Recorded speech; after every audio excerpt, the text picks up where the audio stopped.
I mean, yeah. And my mom was the preacher's kid and all the stereotypes.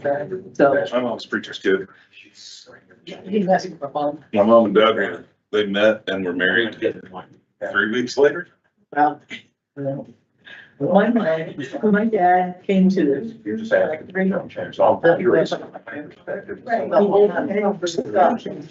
He did not go. How much in front of my sister things. And mom were made out with cleaning things. So she said, we always each leave the table. Okay, all right. Okay, so maybe. And there's more and I can't possibly make it up. Okay. Hey, glad here, I'm just curious myself. Good evening, it is 6 P.M. For the Brown County Area Planning Commission on July 22nd, 2025. Roll call, Carol Loudon, present. Tim Allen, Here. Jane Gore, Randy Jones, Sarah Hammond, Andy Boyle, Present. Kyle Deckard. Here. Okay, do I have approval of minutes from June 24th, 2025? I'll move that we approve the minutes of June 24, 2025 as submitted. Second, is there a second? Second. Any discussion? Roll call. Tim Allen, Yes. Jane Gore. Yes. Randy Jones, Yes. Sarah Hammond, I wasn't here. Andy Boyle, Yes. Kyle Deckard, Yeah. Carol Loudon. Yes. There is no old business. We have new business.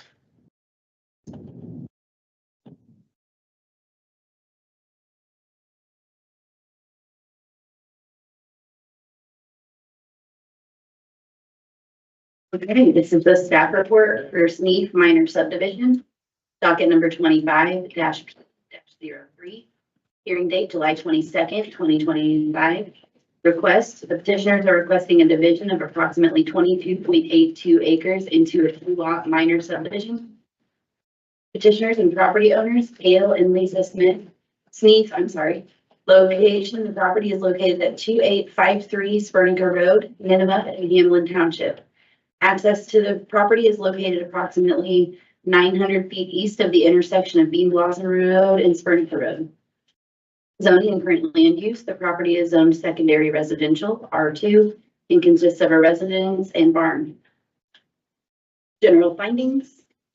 1, the request is to divide approximately 22.82 acres into 2 lots. 2, if approved, lot number 1 would be comprised of 21.3 acres with the existing home and barn. Lot number 2 would be comprised of 1.52 acres with plans for the petitioner's son to build a home. 3, the Brown County Health Department provided a letter of intent for a 3-bedroom septic system to be installed as they were provided a soil report indicating that this site is acceptable to accommodate the planned home. 4, both the existing and future home would have access through the existing driveway easement. Trent Shutters, Assistant Superintendent of Brown County Highway Department, inspected the drive and approved access for a new build. 5, the driveway is delineated as non-exclusive easement on the plat. 6, South Central Indiana REMC provides electrical service to the property. 7, water services are provided to the property by Brown County Water Utility. Summary, as the plat appears to meet all requirements for a minor subdivision, staff recommends approval of the petition as submitted. This is looking west from the driveway on Spernica Road. East from the driveway. And then looking up that easement there. This is the existing home here, and then just further back and a little bit left of where this truck is right here is where the new home site would be.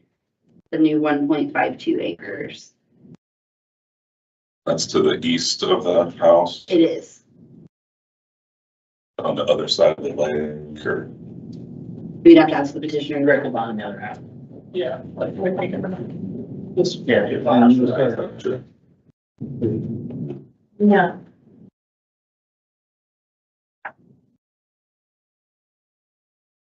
And then this is looking at the legs on the property. So no, from this vantage point, it would be to the right. So the home was behind me here.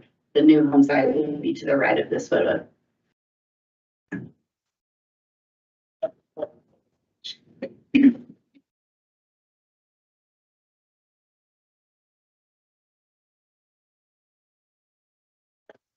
And there's a picture of the plat. You guys have that in front of you, a much clearer picture. And that is the end of the staff report.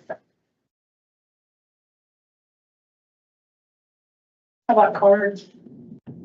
There were 11 sent and 9 were returned. Did you go back to the GIS picture? This one is the one that's further out. The further out.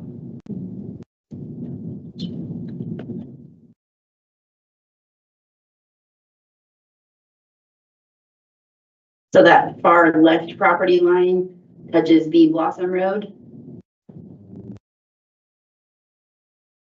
And then the point about I can never keep straight all what it needs, but this kind of easement, that kind of easement.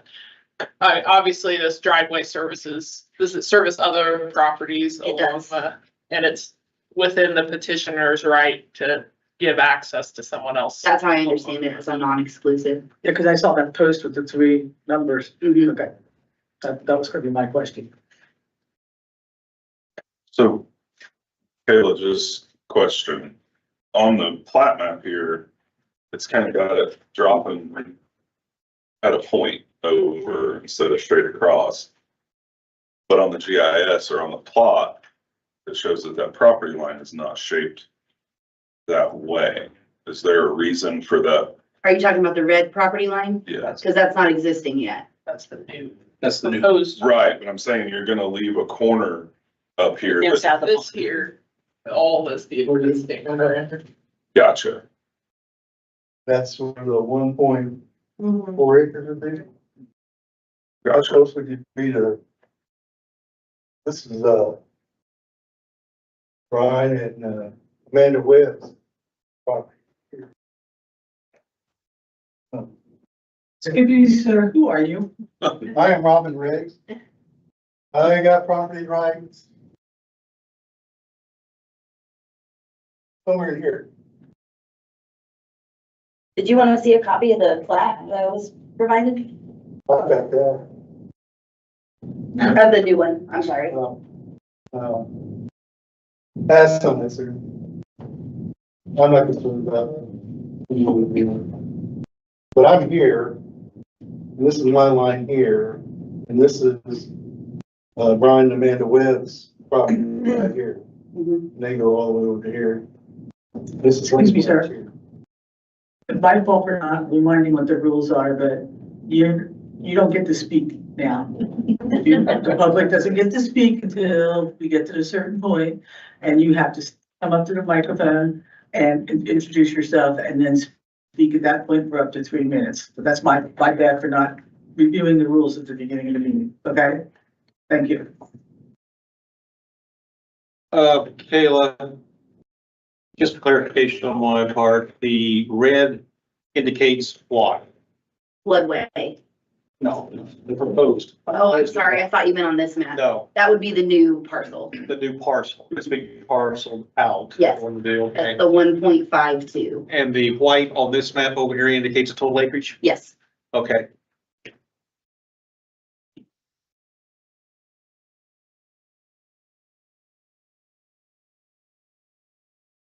And that pond area there,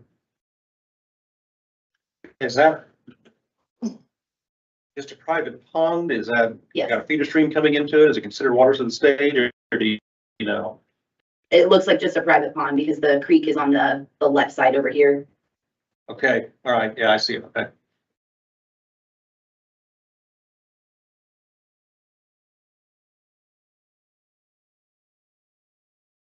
Does the board have any other questions?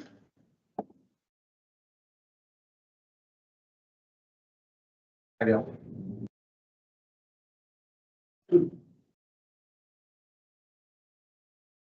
No questions at this time? Okay.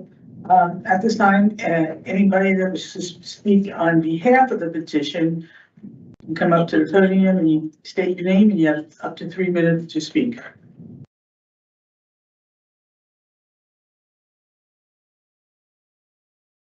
My name's Robin Riggs. I live, well, I got probably Katy corner to them, and I have no problem with them building a house there. I think you're doing something. Anybody else that wants to speak on behalf of the petition, not opposition?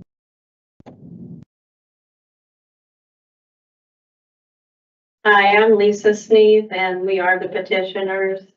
And we're both retired, and our son would be a big help to us in our area where we have cutting grass and we have a barn with horses and stuff like that. So it would be a big help to have him close by that he could help with those kind of things. And I just hope that you approve it.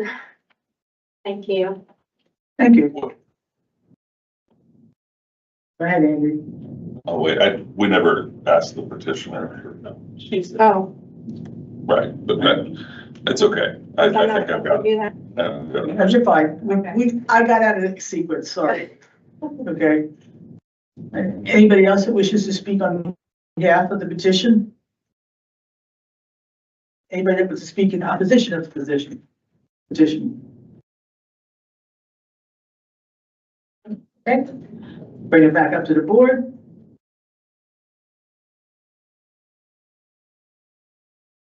Well, I had a question just for clarification. The gentleman that came up first, was you in opposition? No. Or you're okay with this? Okay, thank you.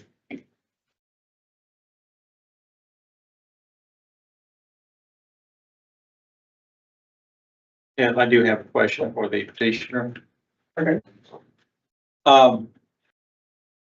You have an existing septic system now, correct? The service in your home where you're living now? Correct. Okay, so the letter of intent from the health department was for just this new proposal? Yeah, exactly. Oh, okay. Exactly. And that's for a 3-bedroom? Yes, Okay, they've already done the soil sample and all that stuff, whatever they have to do for that. Yeah. yeah, okay, all right. Yeah, I see that here. Okay, thank you. And Chad Maddox is your son, I assume? Yeah.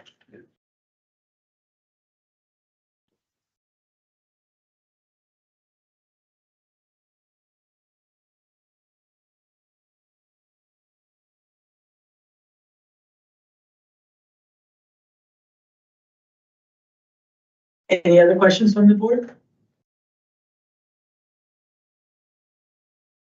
And we did have some conditions for approval. If this is approved, we've done a plat review a couple different times. I found one other one. Add to, I'll let you go for all of them then. okay, just, there's 3 items that need to be addressed. Rename it to Sneed's Minor Subdivision, remove the word plat from it. Note the building setbacks are, either show them or note them on the drawing itself, and then also add the name of the subdivision in the other certificate. That way it's just not written in. Then lastly, there's a pond on here, or a barn that's labeled pond in the middle of the drawing.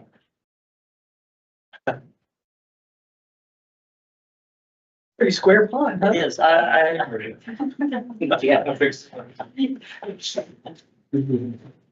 It's a pond sometimes. It depends how low it is or how high the water is. Yeah. I don't see a objection to this petition as it's submitted. So do we need to make a motion for those adjustments, Dave? Yes. Okay. So. Okay, I'll make a motion that we approve whatever this 45P03 Gail and Lisa Sneed minor subdivision, or Sneed minor subdivision with the 4 conditions as discussed. Is there a second? I'll second it. Any further discussion? Roll call. Jane Gore? Yeah. Randy Jones? Yes. Carrie Hammis? Yes. Andy Boyles? Yep. Kyle Deckard? Yes. Carol Bowden? Yes. Tim Allen. Yes. Motion passed. And we've been in, sorry, I couldn't see it. We've been in contact with the surveyor. So I'll make sure he's aware of all of these and then I'll let you know when it comes back. That core condition, Is that, I'm sorry. where are the core conditions? He's done that. There are revisions that need to be made to the plat, Just. Oh. minor items. I have a question though. Is there, do you have an address for that or how does that go about? That'll happen once you get your septic permit Oh, and you apply for your building permit. this is all new territory for me. I would encourage your son to try and enjoy the process, because Well, he works nights and he was going to, but it's really hard. I asked if he should be here and I was told it wasn't I necessary. just mean building a house next to your folks can be trying. I've heard, allegedly. Wonder where that came from. Stuart, go ahead and sign this. We'll wait to get the new one. Okay, that's what I wanted to know. Okay. Next, we have discussions, announcements, and inspector reports. Does anybody have any comments on those?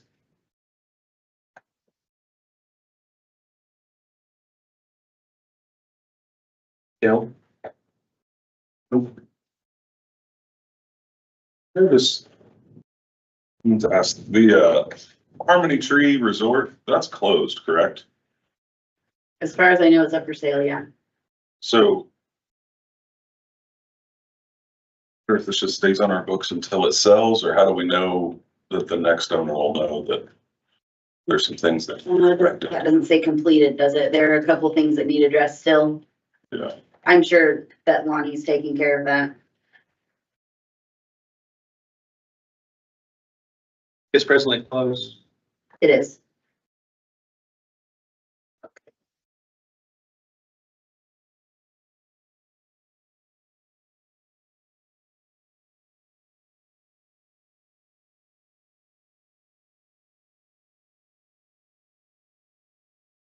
Anything else, Andy? Okay, Question. all right. I knew there were some issues and I wasn't sure how those translated, if it sold or how that was swallowed up on. Good question.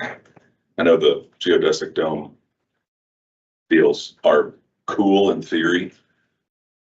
Sounds like they're a little rough to, It's along the creek and they're literally underneath beech and maple trees. Like big, old, not healthy trees. I told the previous owner, I was like, man, this is kind of dangerous, isn't it? He said, yeah, we already lost one of the domes a tree went through. I was like, thank goodness nobody was sleeping in it, I guess.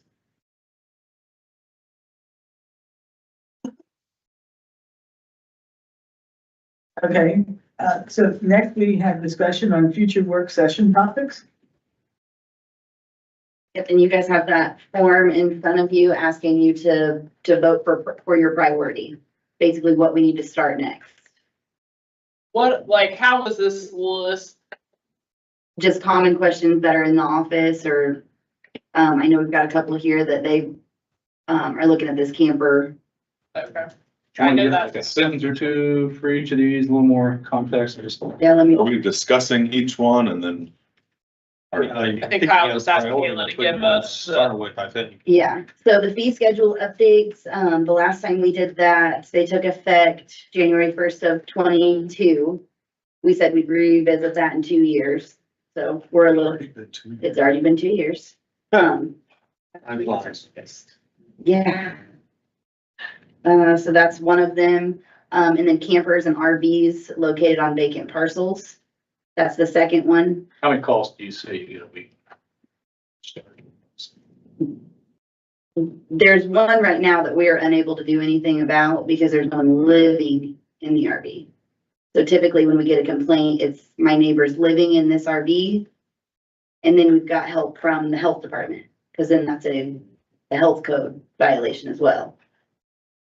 so the issue is like that you don't have enough tools in the ordinance to deal with you know, other ways that it comes about, basically. Yeah, so we would need to either rewrite the ordinance, add that in, write a separate ordinance, just addressing that. Which I know that we had asked you to put that on our list Yep, and before. Yep.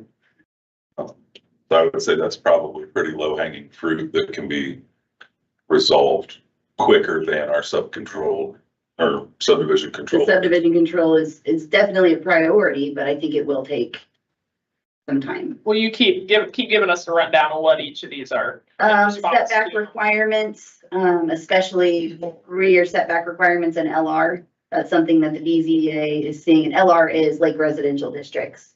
So people wanting to build on Quarter Sweetwater, Lake Lemon, that setback is 25 feet, which is the same in all zoning districts. It's very difficult for people to get 25 feet from that rear setback. So you're just seeing a lot of requests for variance. Variances. Mhm. Okay. Subdivision control ordinance. I think that one's pretty we've got a lot of issues with our subdivision control ordinance, and it could be much clearer. The issue is just when people are like, what kind of issues with it? Interpretation has been a big issue. I think if it was less vague, we would have less issue there. Okay.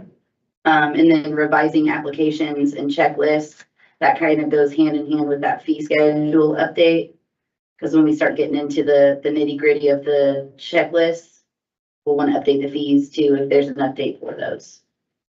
And I don't know if that's something that you guys want us to do as staff and then present to you, or do you guys want to go over each application? Well, I think when that was brought up, if I remember, it was Randy who said, hey, if these aren't complete, they shouldn't go to the meeting. Like, if the checklist isn't checked, we don't hear it before the board. Right. So are we wanting, when we say revising applications and checklist, are we wanting to revise the physical document? Or are we wanting to revise the process in which that's enforced? I think revising the document would help with the process. So those seem pretty The low. general application is what you're talking about. The application for Okay. hearing as well as the checklists that people get. Think we should do that before we revise the fees? Right. I mean, I would like, to what the question you were just asking, I would see the fees and even the applications, like you guys kind of looking at other whatever and saying, here's what's common, here's what's not, the gap we're seeing, whatever, this is what we propose, and kind of starting from there, not just us starting from here's where it is now, where the hell Right. heck does it go to? Yeah.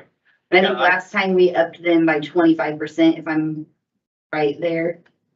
And you guys are constrained, I mean, you can only charge a fee that's like, I mean, it can't be in excess of what it costs you to provide the service, or what are, because there, I mean, there's like frameworks, you can't just make the fee totally arbitrarily.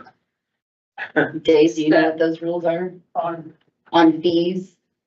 Like it has to be related to what it actually costs them to enforce or That is correct. administer. Yes.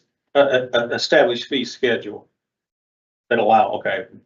Well, we updated the fee schedule apparently 2 years ago. It feels like a few months ago, but we said then it had been 16 years since it had been adjusted. So Is this when we talked about the tourist homes? no, it's No, not necessarily. So these are fees for building permits, remodeling, any tourist home applications, any rezoning applications, amendments.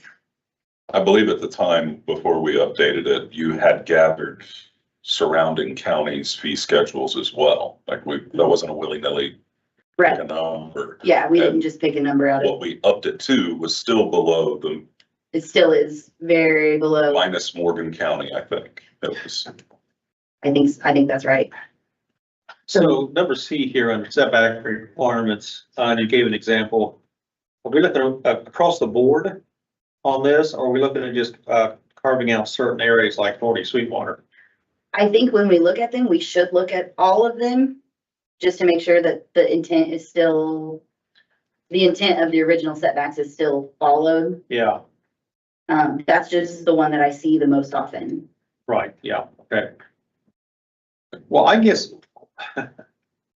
as a planning commission member, I guess I would like to hear what the staff thinks are really the priorities here. You're here 5 days a week. You're the ones who's handling these things, and I guess I would like to hear how you think this all, out of these 5 that apparently we've carved it down to, which of these you think would be the highest to the lowest? And I guess before you answer that, because I want to hear the same thing, but why is tourist homes not on this list? Are you looking for a cap on tourist homes? Are you? I mean, if this whole thing is about ordinances, I realize that one is controversial and convoluted and whatever, Yeah. but to Randy's point, I have to assume the thing you're dealing with the most often, and that the BZA is probably dealing with one of the most frequently, are tourist home applications Correct. and all the things surrounding it. I mean, Yeah, they are really slowing down. I think we're almost at that point now where it's difficult to find find a place that, something that even comes close to yeah. meeting those guidelines. Because of setbacks, Yes, or the saturation point almost. that's my opinion. Or the housing market is just slowing down for And- other unrelated factors. There's commercial septics are now, which we need more information from the health department on that, but they're saying now that tourist homes, instead of just being a residential use, would have to be a commercial septic system. From via the state or via our own? Via the local health state. department? The state will now review the actual plans and everything for tourist home. And they'll decide what needs to go in or not go in. The permit will actually be issued through the county health department here. Right. But the review of it now is going to be, Meaning like an existing residential septic system would not be permitted if you bought a house and had I mean, is that what their intent is, that you would have to upgrade it to I don't know what the intent is. well, yeah. But that's potential. Sometimes the intent and the effect are not the same thing. Yeah. well, I think the state was shocked when they saw how they came to Brown County, realized how many tourist homes we have here compared to most of the other residents. When they heard the final number, I mean, their jaw dropped. Well, probably how many So- and how many of them are on septic systems. That's the pairing that Right. is Yeah. unique. Yeah. Okay. Okay, yeah, that was just one I know we've talked, we don't even see it as often as the BZA does, but that I know you guys hear and the BZA does, so I was wondering why, but that goes back to Randy's question. And this is not all inclusive. If you guys have other things to put on here, this was just a starting point for things that we need to. I mean, I think to Randy, like the whole point of doing this is what is it that people keep asking for? Except, what is it that what the ordinance says isn't matching the reality of what you're having to deal with? So it's repeated variances, it's, unclearness, it's whatever. It's like, that's then, okay. No, I'd like to look at this as maybe this is the opportunity for you guys to inform the planning commission what you think the priorities are, or how language should be changed to address those issues that you're dealing with and have to do. Either face to face or on the phone or dealing with contractors or something like that. And then if you wanted to bring that list back in terms of here's what we are seeing in real life. And then maybe we could go from there in terms of parceling that down or choosing which one we want to go with. Does that sound reasonable to the rest of the? Well, yes, 100%, but I think the fee schedule update and the revising applications for checklist for hearings, I think that's an after meeting or like tonight with a work session. I think that's something we can probably cover in 30 minutes. So maybe even depending on what's on next month's agenda, I don't know, that we go ahead and vote or move to put one of them on the books, or even like what is our agenda look like next month? We just have one replat. I'm just saying, rather than wait another 30 days, is there something we can put on there to address next time? Because it'd have to be public hearing, right? I don't think we'd go straight into a public, we'd have, No, I mean, it has to be Yeah. listed and made public notice, I guess I should say. So Not a hearing. would the board think that maybe even the campers and RVs, is that something we could tackle next month, or is that something, you know? The first two are the fastest. That's Right, they're not the most low hanging important. fruit, right? I think D is easily the most important. So- right, I mean, I think even the first three, A, B, C, okay, let's back it, is you guys saying, here's what it says now, this is the issue that needs addressed, this is what we would recommend, you know, run it by Dave to make sure there's not an issue, and then we can look at that and just start there. Those three seem more, like you said, are like reactions to real life. This is happening, we see clear, you know, there's not a lot of nuance What are to you talking about? A, B, C. And even, I think A and E are together, I mean, Right, yeah. that's G was an the easy thing. review. Yeah, D is, That's something realistically, A and E, that we could have prepared and ready to look at for the next meeting. Well, E is something that might even be handled administratively, internally, with the staff here. You know what you need and you know what you'd like to have on the application. I'm not sure that's something that really needs to come before the discussion of the entire commission. The question is, is that doable, Dave? Could we allow the staff, internal staff to kind of come up with revising the application and checklist for the hearings? Yes. And then present it to the commission for approval? Okay. That would take that out of the grouping here. And then we could hit A and B next meeting. yeah, I mean, cause that's, I don't know enough about this camper issue to understand why it's an issue and why you feel like the ordinance needs to be revised, but if this is like a current thing, then we would wanna adjust, you know, I mean, address that sooner rather than later, I would think. And But the folks with the camper issue are here tonight, if you guys want to hear from them. We could put it on tonight's meeting. I'm sorry, say again, the camper folks are what? They're here tonight, if you guys want to hear from them. or again, I'm sure. With respect to what? But We heard from Mr. Dickmeyer 6 months ago about his neighbor having a camper and there being some issues, and we said we're gonna follow up with the health department and go about that route. Okay. But we also said that right now, there's nothing in the ordinance that stops somebody from moving a bus or a camper and living in it on their own property. well, no, you said he's not, they're not. Not living in it. Well, but also, So in the past, we've had issues like this and we are able to do something with the health department's involvement because the people are typically living in the Right. camper. In this specific case, there are no folks living in the camper. But they're dealing with, from the standpoint of a public health issue with the wastewater management, with the septic. That's what okay. Yes. The question is, you know, should this be an issue that the planning commission should also be dealing with from a land use issue, period? And not necessarily just from a wastewater management issue, which everyone else has to deal with. Right. So do we want to write something that in our development code that actually addresses that? but then. So it's just parked there, or what is the issue then? If they're not living in it, what's the issue? There are issues between the two neighbors. But have we experienced this with other people in the past? This has been an issue. We haven't had anything unenforceable because we've been able to have the health department in conjunction with us. Because Yeah. typically there's someone living there. Yeah. It's kind of tricky because if you just say you can't have a camper on your vacant property, storage. well, Yeah. why can't I store my camper on my property that I bought? How about this? Okay, can we just say, let's tackle A and E next month? Let's bust that out.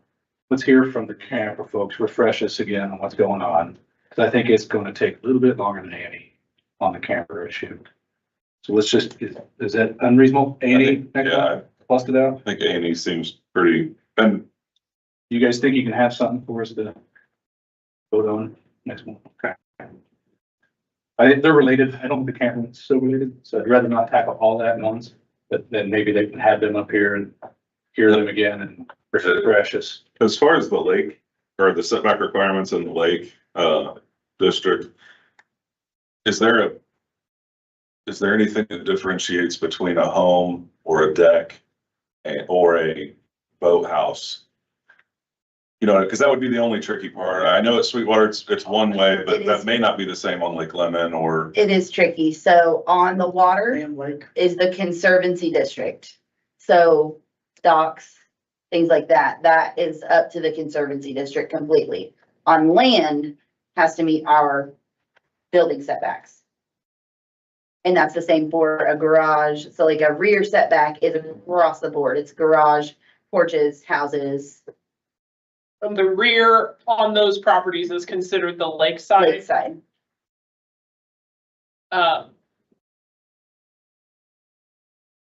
Yeah. Are these people getting their variances granted They or? are. everyone. Wow. So then, yeah, so then having it in the ordinance makes no sense if you're just gonna allow it every time. But then not having anything, are people gonna build? Right, Well, I mean, we'd have to replace that number with a different number. a different number. Have we talked to the Conservancy at least? I'm working on that with them to see what they, Make things. yeah. So once we permit something here, we have to also take it to the Conservancy for like another level of permit review before they're able to start building.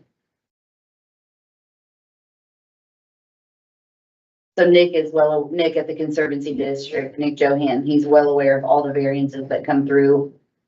Who is this? Nick Johan, he Okay, is and the he is the, compliance, I think it's the compliance officer. for the HMO up there? Yes, for the Conservancy. Well, I said HMO, Conservancy, Yeah. okay. Mhm. All right, do they also have an HMO above and beyond the Conservancy, you know? I don't- What's the HMO? I mean, a homeowners, HOA? thank you. Probably, yeah. HOA, too many letters. So I guess anything to do with insurance. Do they not have, do they have both like that? I don't know. Okay, all right. Oh, man. Yeah, I mean, I guess, again, to me, that's similar to the fees, not that we need to do it next month, but you kind of gather your information and come and say, here's what we'd recommend. If you're not encountering an issue on all the others. You happen to have that by now, I'm happily live. Yeah. But yeah, there's more moving parts to that, and I guess, and I don't know that the other lakes they don't have the same like setup as Porter Sweetwater. Yeah, like Lake Lemon has a Conservancy District, but I don't think they're near as involved. Well, Yeah, I just think it'd be Sweetwater. worth reaching out if there are somehow we would have to understand, because we do have other things in the ordinance that just carve out the Conservancy District. So if we just needed to make a change for that, that would be one thing. You don't want to make this change and then have it affect Disrupt everything. everybody else that don't want, you Mhm. know. And it's, again, like I said, not out of line. There's other ordinances that are specific to the Conservancy District, so.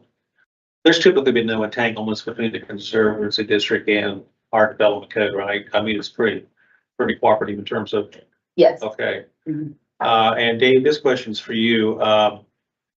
It's been brought to my attention here. I assume an HOA does not take precedent over. Okay, you read my mind. Okay.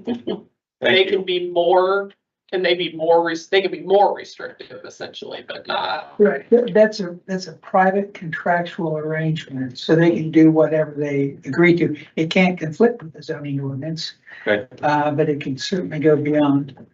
that was the discussion we had. So I know there's some conservancies that have, like Grandview has a vision, or what do they call that? A view.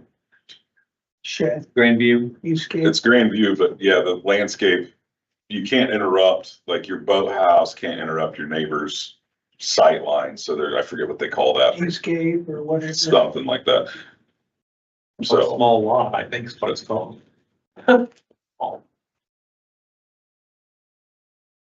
Okay, what do you think? Okay, does that make sense? Clear as mud. Okay. we can put A&E on the docket for next month. Yes. And are we going to hear the camper and RV petitioner or requester? That's up to you all. this evening and so that we have some information and then. Are they here? You said they're here this evening? Yeah, they are. Do they want to speak or do they want to? Up at the podium, please. Please state your name. This is Nick Meyer, Oh, no. and we spoke to you guys, I think with the exception of Ken, a year ago, 13 months ago. It was 13 months ago, we put in a complaint for a camper. And then we went to the meeting in August of last year, August 21. and at that point, the building department doesn't have anything in writing, have some kind of invisible policy that you can't see, but they remove campers out, yeah, they've been enforcing this invisible policy for a number of years. Until someone said, show me where it's at. There's nothing to show them because there's no ordinance, or it's not in the ordinance. So at August 28th of last year, we was here in front of you, and Mr. Jones asked the planning director to get the policy in writing on that day, and you see where it's at now, it's still not in writing. So somebody's dropped the ball, and it's been on stagnant for an entire year. Can I ask you to pull the microphone out of there and bring it over to your mouth just a little bit? Sorry, I got scoot in. Well, if you can get a little closer, please. I'm having a little hard time hearing you, so. Sorry. So what is, remind me, because I can't remember breakfast yesterday sometimes. What is the exact problem with the neighbor? I know everybody's problems are different. What is this one? Yeah. We're not really here to talk about complaint, we're here to talk about the building department's invisible policy that they can't show you. You know, but to help us rewrite this, I'm just curious about your particular. That's something for you. LaPorte County runs on an ordinance that I believe is very similar to what Brown County's policy is, and I'd like to give this to you.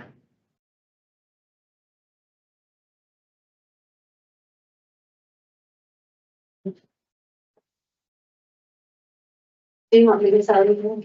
We had, since we lived on our property, there's an RV that has been there for over 7 years, sorry. And they moved in a camper last year in March, which he stayed in for several weeks at a time. And we're not sure where the waste went or water, anything. And that's what prompted us to file the complaint. We came to the building department and she said, just fill this out, we'll fix it. And we're not under the impression that it wouldn't take time. It's just, it doesn't appear that anything has been done. And when Jason had sent emails, he was replied with, basically you're taking my time by sending me emails. So he quit sending emails, and we still, every time we ask, there's nothing. That, we just want to see progress. That's all we're asking for. So, but do you agree like that the neighbor is not living in it? It's just that it is there. But he has. He comes on vacation for a week or two at a time, and he will stay there full time for a week or two. And have you been in contact or worked with the health department? We tried that. That didn't work. Yeah, the health department went out and visited the site and found that there was not a wastewater issue. They actually had receipts from the property owner from where they had dumped their waste and I think they're pumping and hauling. Yeah. Isn't that what they're doing? Offsite? I believe. I can't say that for sure. I know. Because I don't see the paperwork, but that was I think that's the information that we got back, was that they were pumping and hauling off-site. Okay. And it's, Sorry, I just want to understand. When you were saying that the health, normally when this is dealt with, it is through the health department with the wastewater issue. It's that somehow the RV that's there, they're disposing of the waste improperly on site, and that's the issue, not that typically. they're occupying it in that Right. way. Okay. Right. So for us, it's that the RV or camper doesn't meet building requirements. Right. So it's not a safe place to live. Yeah. We typically, our policy, and it's been like this for as long as I know, and we haven't been able to change it yet, is you're able to vacation. So Yeah. you're able to go and camp on your property. Yeah. You have to be responsible with your waste. So there's nothing in our development code right now, our county ordinance that restricts this, correct? Correct. Okay, Other than in the floodplain ordinance. well, The floodplain ordinance touches it, but that's not, right. That doesn't apply in this particular case. Correct. And in the other cases that it doesn't apply, there's nothing that prohibits that from happening. correct. Okay. As long as they're properly managing their wastewater. Mhm. Which is through the county health department. And I would have to do more digging, because I don't know what term it would use in the ordinance, but our ordinance just doesn't, even though it doesn't meet we don't give like I would assume in like the camping definition or whatever, that we would give a length of time. And we do not, Okay. even in our I feel newer I definition. thought I'd seen that, but yeah. So you would like to see some language put in or developed that would address the issue of the part-time occupation And storage of Of- camper, of what? and storage of camper. I asked Lonnie, and he said that the policy is that sure you can come camp, but you take the camper with you when you leave. You don't leave it on the vacant land. But I mean, there's people, that's where they can park. I just see other ramifications of this. If this thing is, you can't store it there, that's not just you and your neighbor's issue. That's a lot of other people affected by that rule, which, is the thing that we have to consider, is how does that wording not just deal with this one issue, but what other things? And the county's already operating on that policy, so all we can do is just get it into writing, so they have something backing them.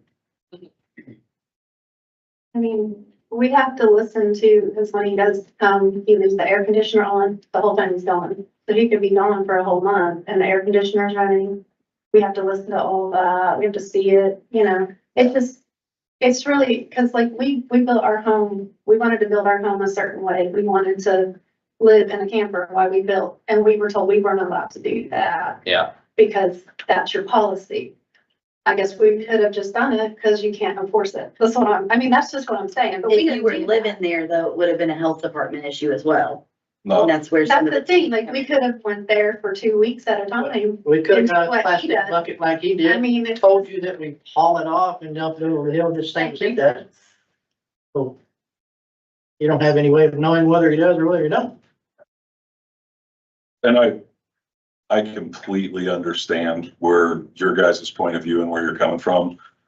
When you start talking about restricting property rights, it's not just that, it's not just as easy as saying, so that's why I feel I'm making an assumption that that's probably why we've been operating on that as a policy, and it's not in the ordinance, because there are probably hundreds of campers that are parked here. You know what I mean, in the county that stay here. My question is how is it fair to make some leave and not others? Right. That is where it is a gray area that Yeah. needs to be fixed. And I don't know that they're making any leave. Well, I know Right. they have, Yeah. because we were told that they would fix it and they had made people leave. That's what we were told, so. Because we didn't want to cause conflict with this person. He's not a nice person to deal with. It's the last thing we wanted to do.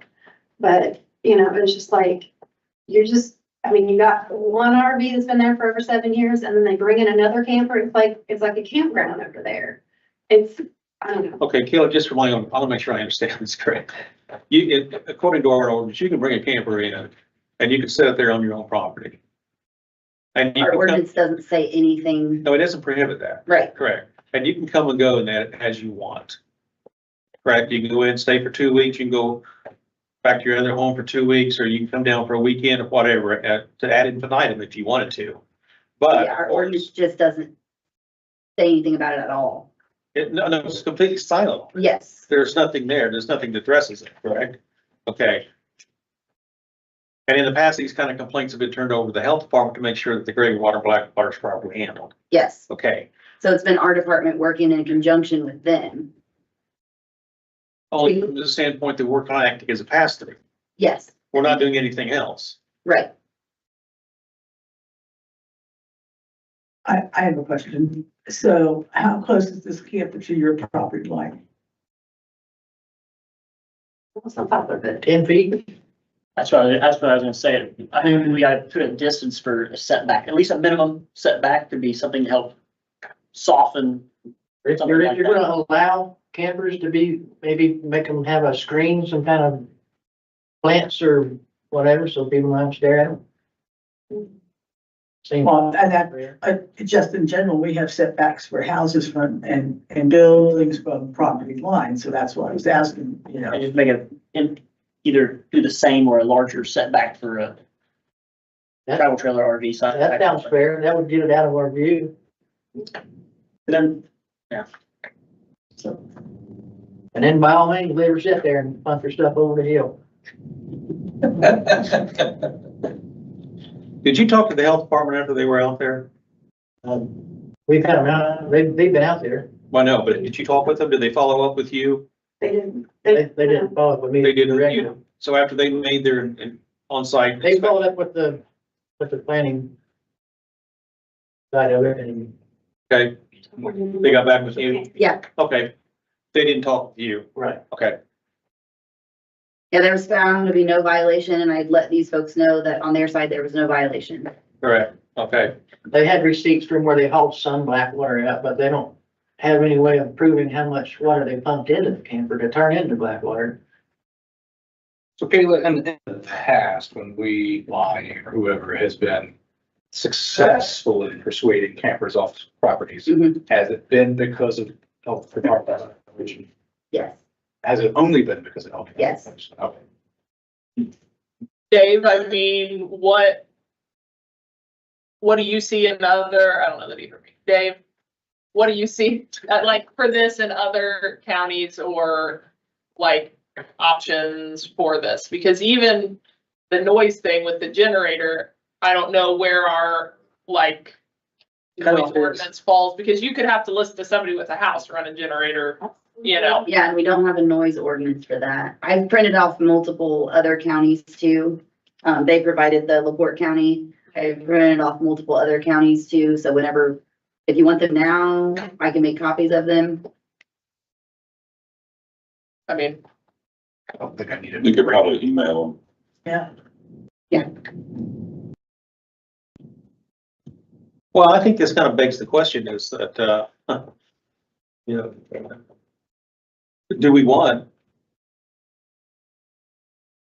a development code that actually addresses this issue? I mean, how big of an issue is it? Do we get a lot of these complaints? Do we hear about these very often? No. Then if not, it may just be a matter of priority, but you could look at it from, it is a land use issue. Correct. But a lot of things are. We don't regulate everything. It's not all encompassing in a lot of cases, but. Mhm. And things have gotten pretty dicey up there between the two neighbors. Logan was instructed not to go back out and take pictures. By you? Yes. Okay, for what reason?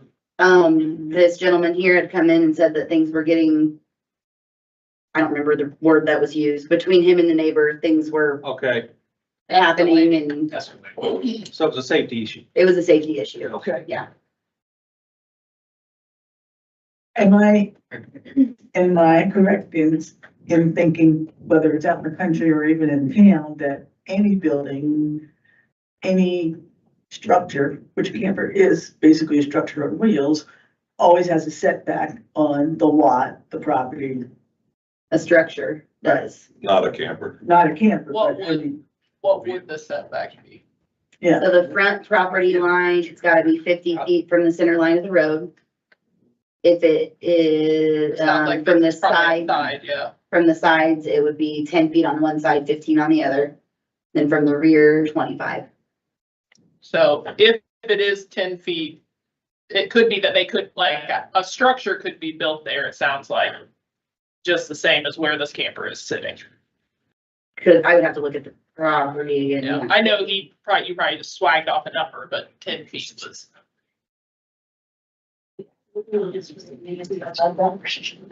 Yeah. What? It's literally 10 feet from my property, and I had Hardin come out and set the fence. Yeah, well, I mean, that's what I was just asking. I don't have all the setbacks memorized, but Kayla was saying an allowable side setback is 10 feet. So that would be a place, like if this person wanted to build a structure. That's also the center of the road.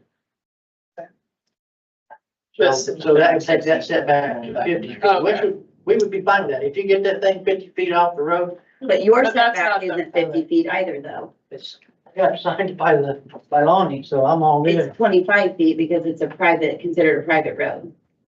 This is all things that we've talked about. Yeah, I'm just trying to get, Yeah. but yeah, it sounds like a tough situation, but hard to address well in the ordinance, because people do park their campers, places, and bad neighbors suck. Well, if our ordinance is silent on this, there's really nothing we can do in terms of any kind of follow. Now, it may be something we might want to think about and consider. Right, well, that's why In it's. terms of like maybe some setback distances in the future, something to that effect. But right now, if our development code, if our ordinance does not allow us to address that, there's really nothing we could even cite them on. Right, and that's why he's here to ask for us to change the ordinance. Yeah, Yeah, I understand that. I'm just trying to, I hope you understand the fact that right now, we don't really have anything to go on at this point. I think it's certainly worthy of consideration. Kayla, could This is gonna probably happen again. Can I ask that, because when we came in the office June 26th of last year, it was like, you sign this and we'll get rid of it. We'll make it happen. It was something Done deal. she does all the time. It was a done deal, that needs to stop. You can't just walk in she didn't say, oh, well, sometimes they fight back or something like this, it's just was, you fill that out and we'll take care of it for you.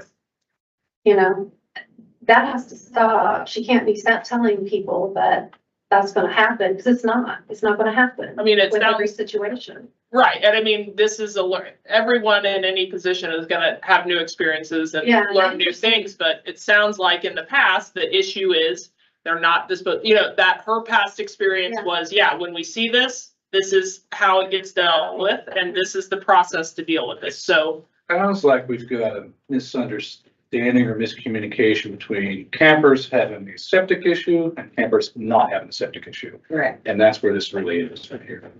And maybe wasn't there, I don't want either side to take on it right now, but maybe we've been able to vacate campers because there's been a board of health violation. In this case, there has not been, so we can't do it. So the only way to fix what you perceive as an issue right now is to change the ordinance. She can't do that. And to mention, when you came in the first time, you were positive they were dumping waste. That's something that's enforceable that we can handle. Yes. Not us, It but took so many months for someone to come out and actually check it, so he already had his ducks in a row to cover his butt, I think. That's what I think. Yeah. That's just my, thought on it. right. Because, he's the one that said, show me where it is in the ordinance to make you move his camper, So, but, going back to August 28th, you asked for something to be written so you guys could read it. So why can we just not do that? Let's do that. That's what I'm asking. It's I don't been, recall that at all. we have the recording actually from that meeting, and it would probably be in your minutes. If if I could get a copy of that, that'd be great too. Yeah, all that is online. I'll definitely listen back. I don't recall that being a question because we had just started on our comp plan at this I'm gonna time. play it for you, it's 46. I want to hear the whole thing. I don't want to hear something out of context or I want to hear the whole thing. So, Oh, it's- I mean, you can play it. We go ahead. It's But at the very end, whatever.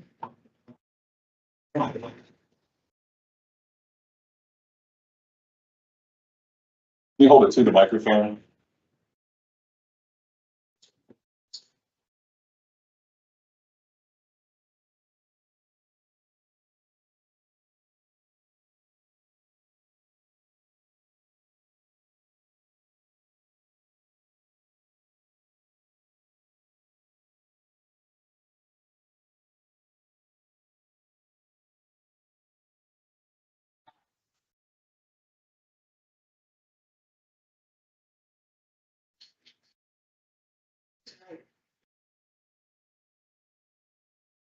think again, the clarification would be, if it's not addressed in the ordinance, it's not a policy. The policy could be sending it to the health department, but there can't be a policy that creates an enforcement that isn't outlined in the ordinance. So I think, you know, we didn't have all the facts at that time to.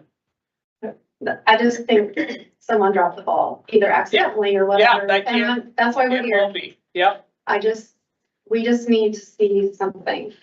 Well, Setbacks sound great. I appreciate you bringing this to us as an example of what some other folks are doing. But I think it's something that we may want to look at and consider taking action on possibly, or in the future, depending on how much of a problem we see this has been for the commission and the staff as well. But at this point, I don't know there's anything that we can't send them a violation letter of any kind showing they're in violation of our present ordinance, because it is completely silent on it. So until something like that changes, this probably is not going to be the appropriate venue for any kind of follow-up enforcement against this particular individual. So. Unless the ordinance is written. Correct, unless there's an ordinance that's written that actually addresses this. And we could include things like setback distances, and so there's probably some other things we could address as well. Generator times or something like that. Yeah. But Yes, again, that has exactly. way bigger implications than this one issue. Yeah, this is gonna open up a real can. But maybe it needs to be, Yeah. so, And then if somebody wanted to store a camper closer to the line, then go get a variance, yeah, allow that and just go that route. these are all things we would have to discuss and kind of flush out, as to what we want that ordinance actually to encompass. So, So do you want, just for clarification, because I did hear the recording as well, do we want the policy that we've been working off of written down? That's kind of just a handed down thing, or do we want to just look at doing an ordinance? Because again, policies aren't necessarily enforceable, ordinances, and I believe that we've had this conversation. we have, I'm not real big on policies, except they're better than nothing. If we have a policy, I think it should be written down.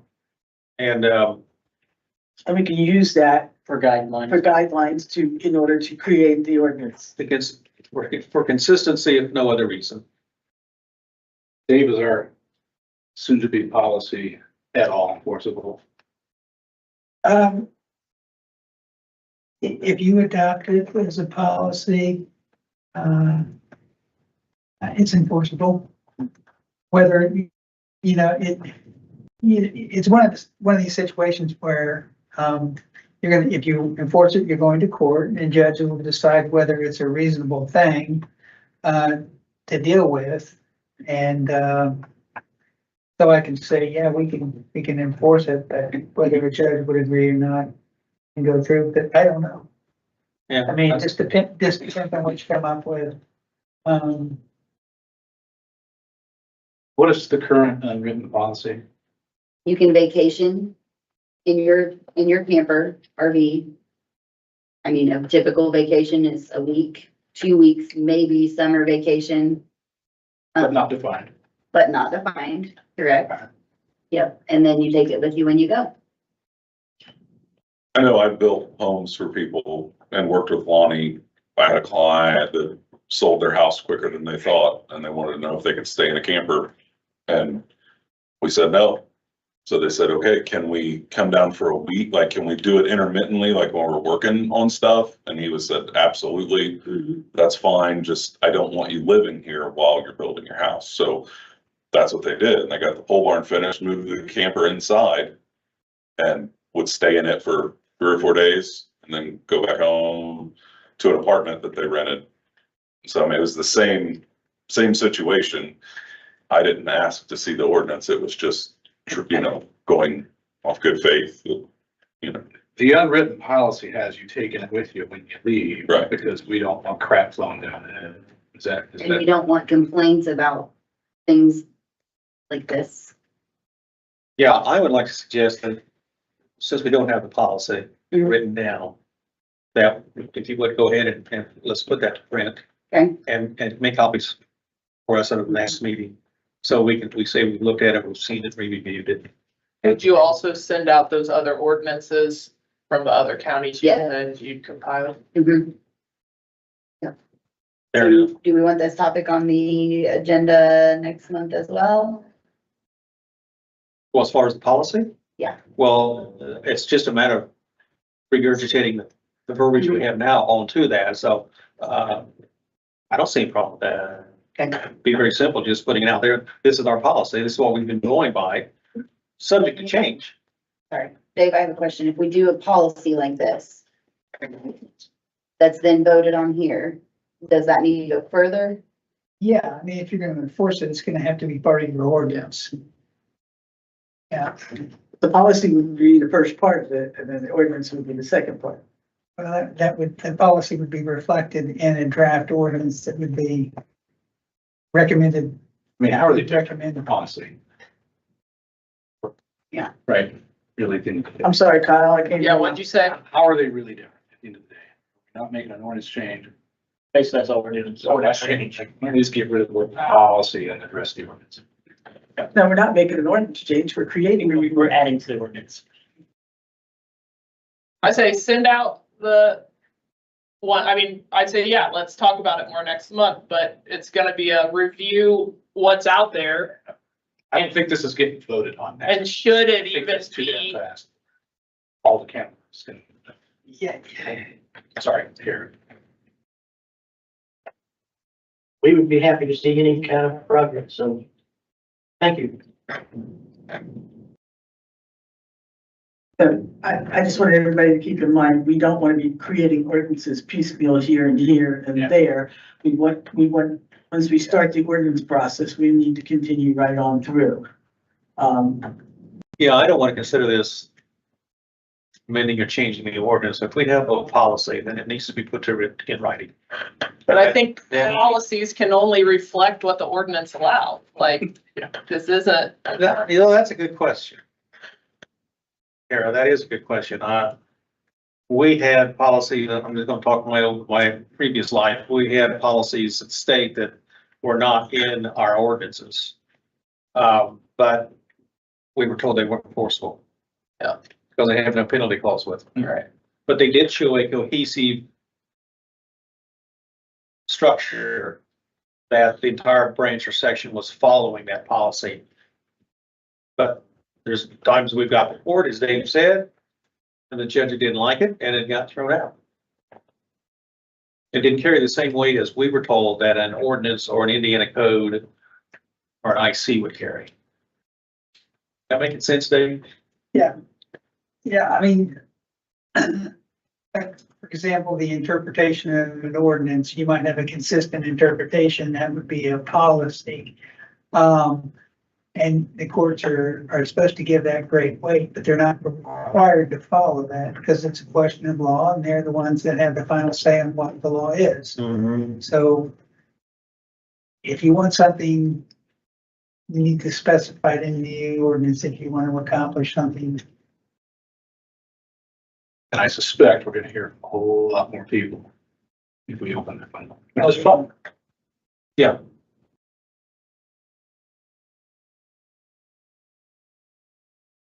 Well, it's probably more than you want to hear, but, If there are no other comments, thank you.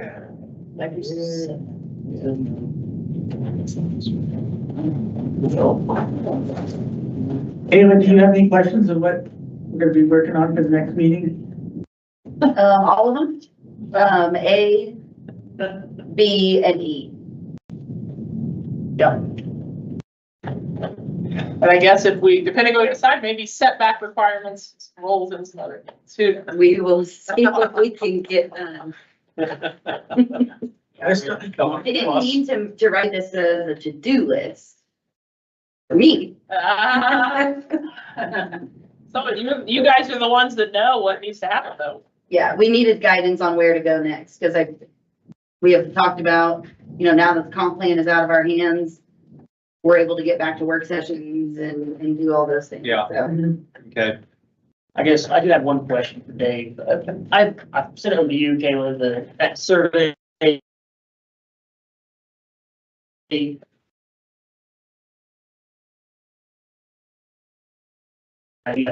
State law, because currently you have a lot of them being reported weekly that don't meet state law requirements. And so I've taken another ordinance that I found from another county, I've never found another county have one, but I was doing work over in Decatur County. They have to have a survey recordation ordinance that goes through and tells them that they have to have Rule 12 requirements. They, different things they have to have required on the surveys or original surveys. And so is that something that goes through area plan, or is that something that goes through the commissioners, or how's that work? Both. If you want to include that in your subdivision control ordinance as a document specification. It's kind of like it's a separate ordinance. They've got theirs. Yeah.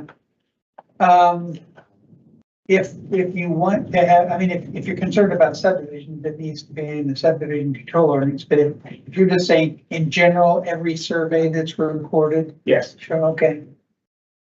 I mean, because there's original surveys being done that don't have monuments set on them, and that's required by state law. Yeah. And so Yeah, half acre splits are being done yeah, that don't go through the mining process. yeah, that would go through the county commissioners, that type of a general ordinance like that, it would apply to anything that's recorded, any incident like that would be recorded, but your subdivision control should say all plats submitted shall comply with this other ordinance or these specifications as well. So I think it would involve two different ordinances. Tim, just as a question for you, you said Rule 12? Yeah, it's a IAC code. Okay, that information is required on every design or plat that we get that has the registered seal on it for surveyor. Correct. Are they required to follow that? That's correct. So if in fact that information is found to be deficient on anything that they would submit with their seal on it, then they're not doing their job. Correct. Okay. So what I guess, to extend to Randy's comment, just this is making it more clear locally, even though. Just say they get to do your job. Yeah. Then you have to follow state law. Yes. I think that's a state law. And that's on new surveys, Yes. not still there's been there for The years, old stuff usually where, just when you're doing something new. yes. Now that wouldn't necessarily apply to like plot plans. No, that's separate. That's separate. Yeah. Okay. I have one other unrelated question if we're in that time of the meeting. Getting GIS online updated with zoning information and all that. I know we talked about that and it was brought up. What does that look like? What do we need to do to make that happen? Who's responsible for that? So the comp plan has everything in the same, Tammy, I don't know that I'm gonna say these correct words. The terminology is different, but it's got it in a file that's adaptive to the GIS. From what I understand, so the comprehensive plan, but the comprehensive plan has not been approved yet.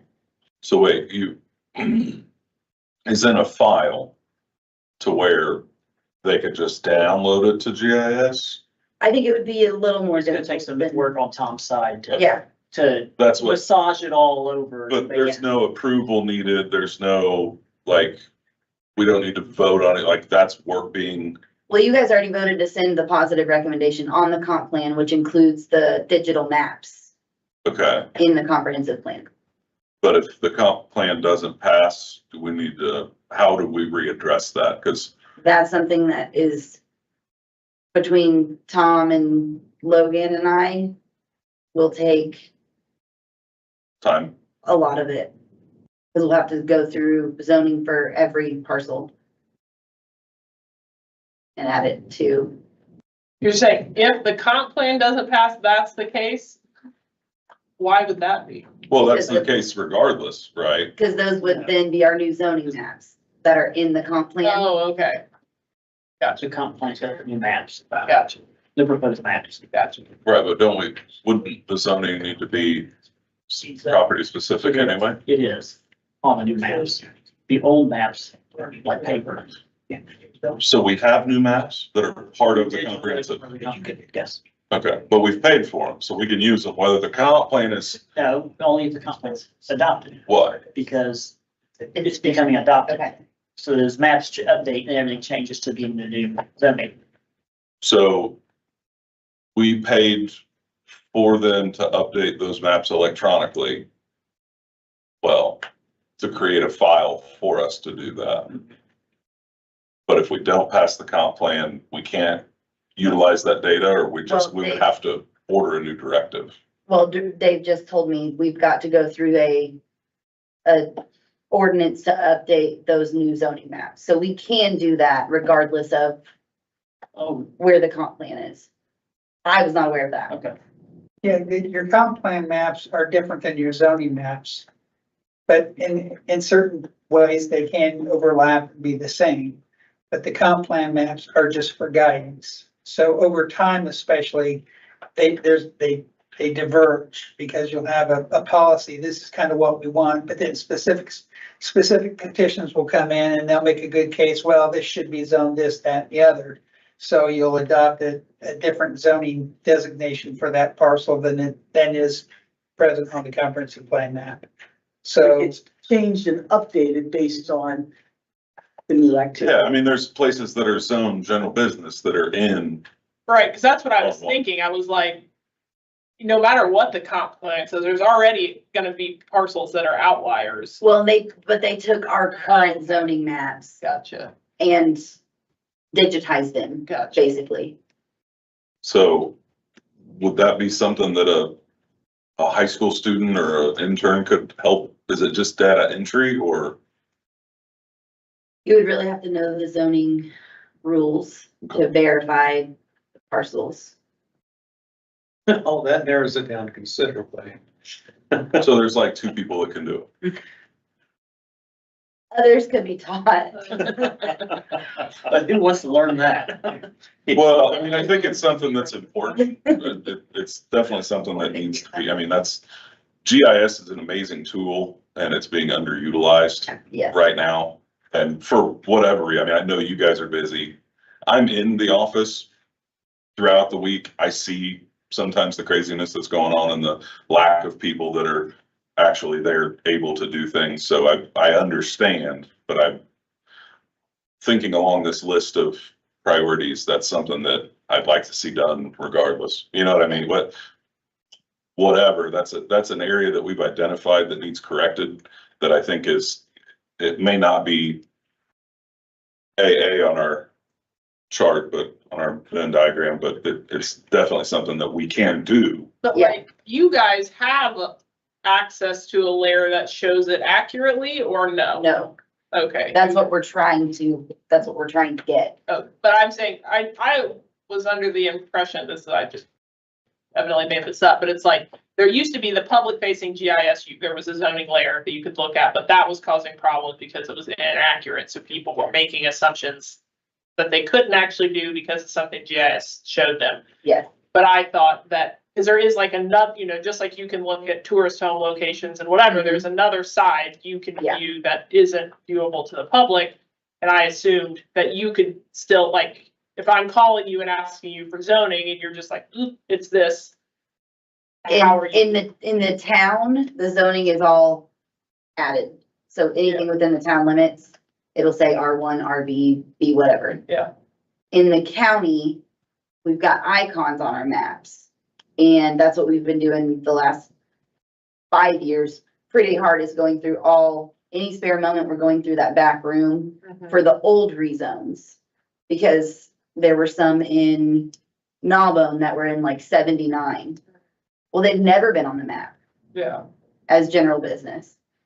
Well, they were on the deed 50 years ago as general business. So So to update one in GIS, you have to physically go to the recorder, or you have that we have to data look in our files. in our files. Yeah.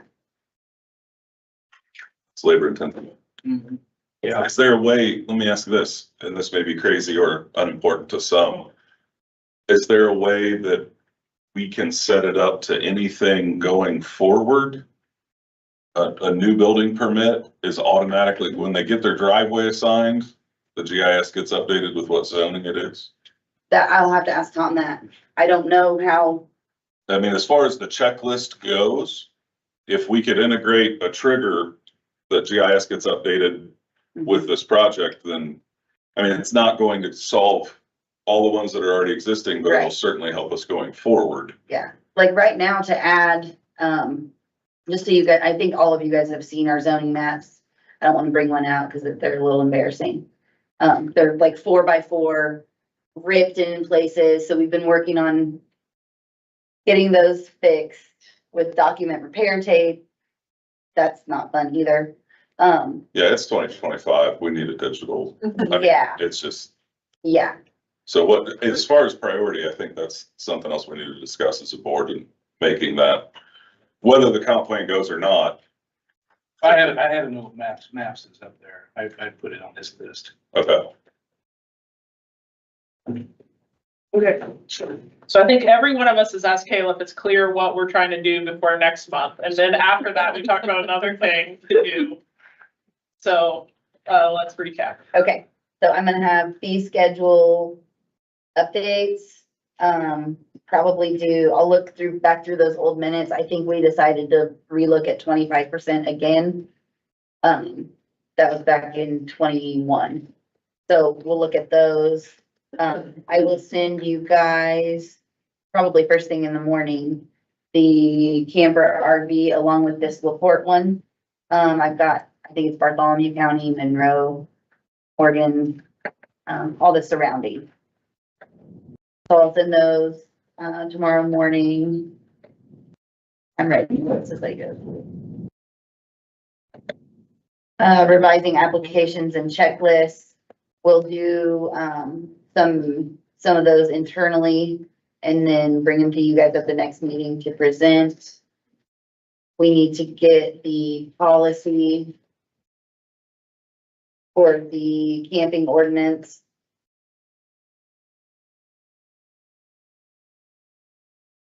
The policy currently used.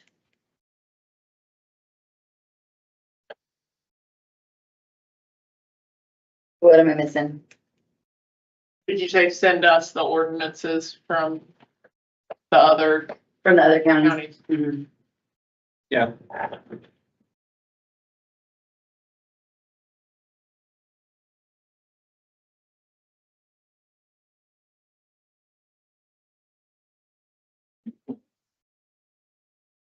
So this commission now is finished with the comprehensive plan. We have sent it on to the commissioners with a positive recommendation. Mhm.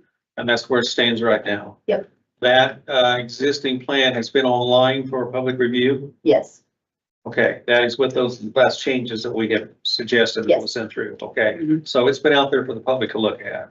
Since the very first draft that we got. Okay, Mhm. Oh, here's a request, just as a side note. Talk about online, sorry. Can we get the zoning ordinance that's on the website updated to the one with the definitions?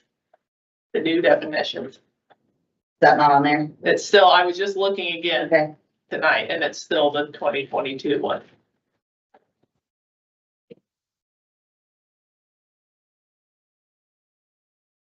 And then I think our next meeting is August the 26th. Yeah, is that right?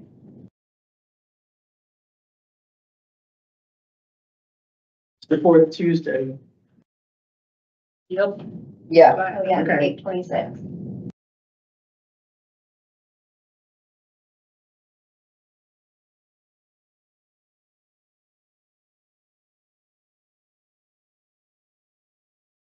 Make a motion to adjourn. I was just getting ready. Second that. I can read your mind, Harold. All those in favor say aye. Aye. Any opposed? Motion carried. Yeah. Thank you. Okay. Turn off your mic.